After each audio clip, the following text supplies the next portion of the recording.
Manikan. They have a hard time with agriculture and fishing. So all they can do is work for the mines, but it's gonna kill the island. So that's a stockpile.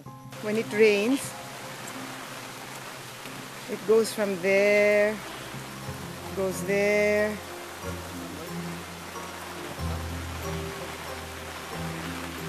Dati dito, yung mga tanim dito, yung pineapple, calamansi, at mga langka. Ito yung sa lolo mo, di Ito ba? yung mga pananim ng grandparents ko, yung sa lola. God. So noon maraming puno dito na old growth na tinanim ng Diyos. Okay, and then yung dyan nakikita mo, dagat yan kasi maliit lang yung isla.